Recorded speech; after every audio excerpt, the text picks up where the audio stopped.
Hi everyone, today I'm continuing on a rewatch of Twin Peaks.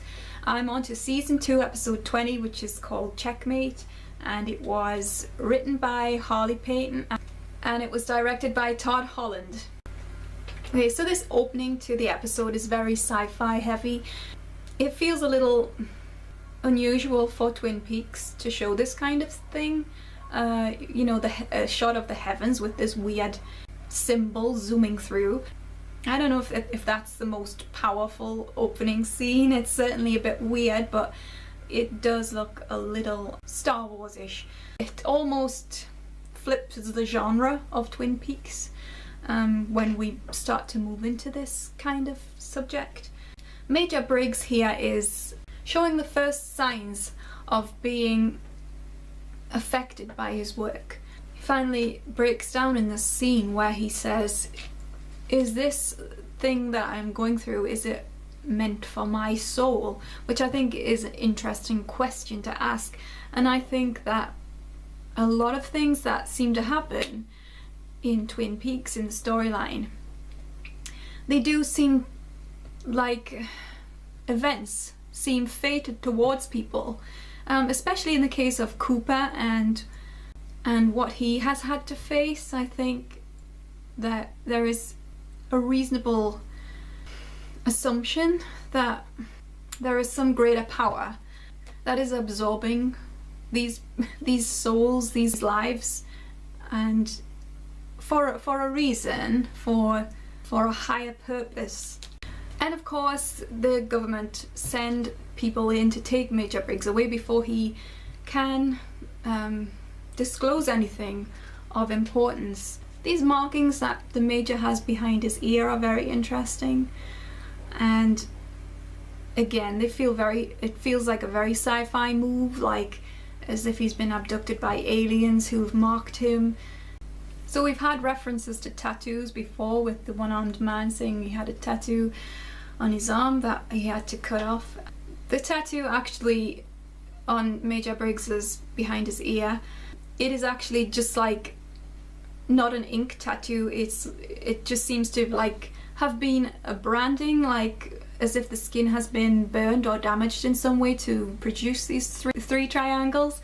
I mean it does seem like something that you do to brand somebody, to mark them, to chip them, to be able to identify them at a later date, or possibly to infuse some kind of power into a person through the method of using the tattoo.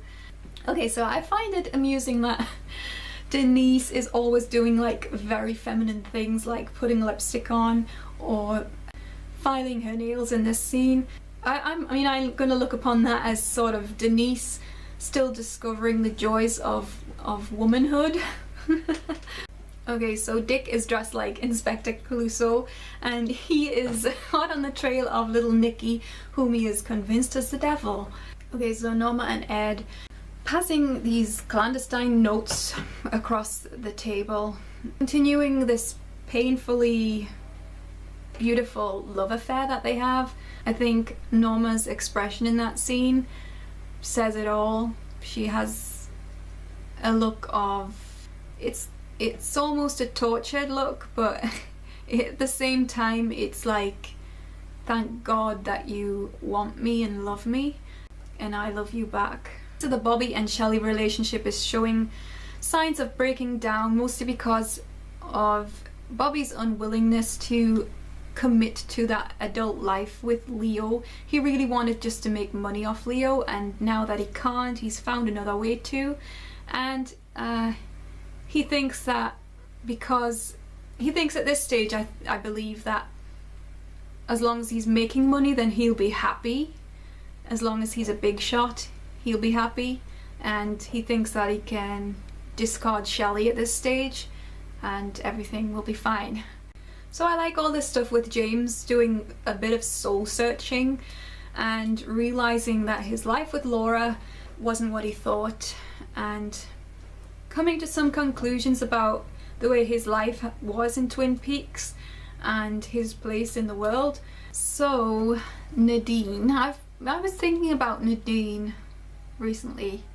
Since the last episode I was thinking about Nadine, and the fact that, you know, she was on the verge of suicide, and then now she's living this life of complete freedom, youthfulness. She's regained that, is completely oblivious to any kind of stigma that might be associated with this kind of behavior that she's doing. And really, she has found the perfect antidote to the depression and sadness that she was feeling that made her want to commit suicide. You know, she's going after Mike, and she has like the perfect life, even if she had to reverse time in her mind to be able to achieve that. That's an interesting scene when Norma and Hank talk to each other in the cafe, and they talk to each other behind. They were both standing behind something, so we just see parts of their faces as they're speaking to each other, and it's like both of them are hiding parts of themselves, and that's being represented in the way that the scene is being shot there. Harry Truman is completely obsessed with Josie, it seems, physically attracted to her in a way that he can't get enough of her.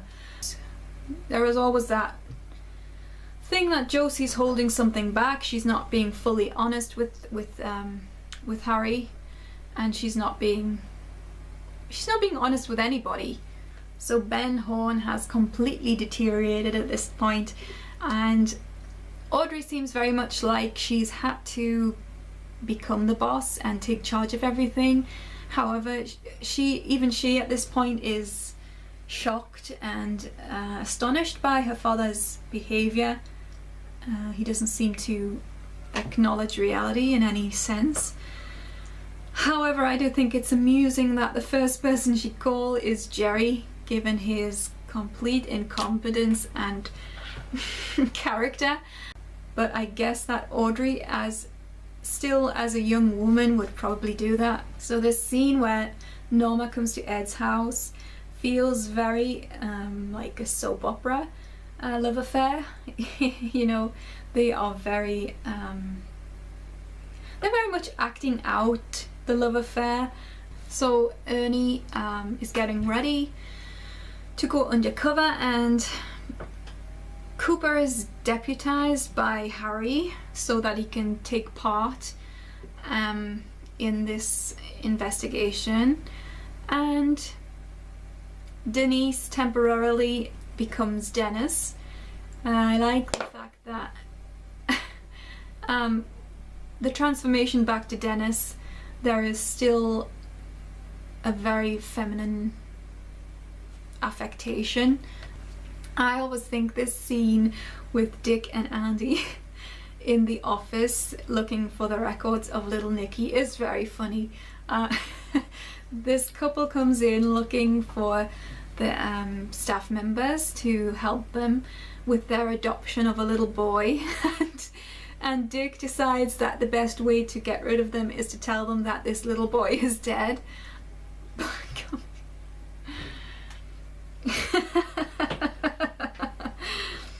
And then he follows that up very quickly by saying, "Oops, I meant dead tired," realizing his mistake. Donna appears at Ed's house looking for James, and I have to say at this point that Donna is starting to feel like a character that really has nothing to do anymore since the Laura thing and since James disappeared, because all of her relationships, I mean, they were with Madeline, who's dead, Laura, who's dead, James, who's gone, and Harold, who's dead, and she does feel like on the outskirts of all the action.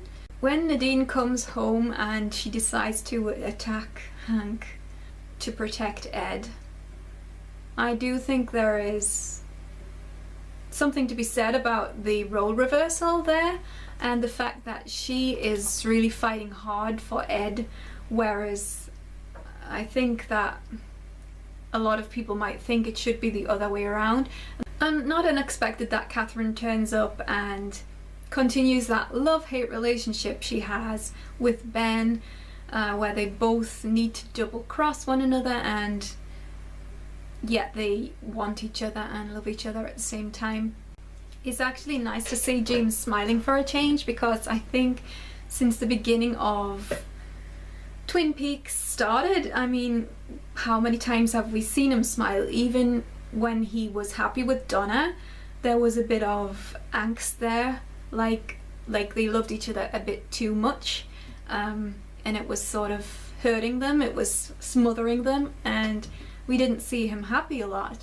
So it's nice to see that he looks like a burden's been lifted, and he looks like he can enjoy himself without there being anything from his past that would drag him down.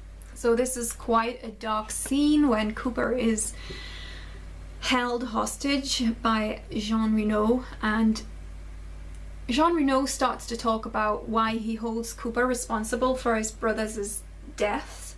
And you know, he talks about Twin Peaks being a quiet town before Cooper arrived, and really he's saying that there was a dark side that was not exposed until Cooper arrived, and that everything that was dark and bad and evil was under the surface of Twin Peaks in the past, and now everything that is nefarious is dealt with. So the end scene of this episode sees Cooper discover that Windom Earle has killed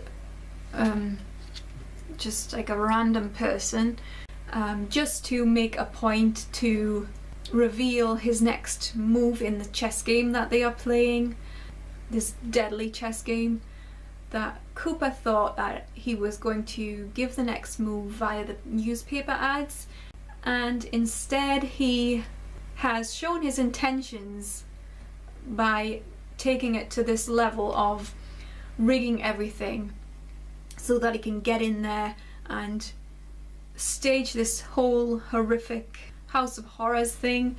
And it instantly tells you how capable Windom Earle is, but also at the same time how far he is willing to go to hurt people and to make a horror of things. It's not just about wanting people to end their lives, it's about wanting people to suffer endlessly and to get joy from the game, to enjoy the game before it ends, which is really sick.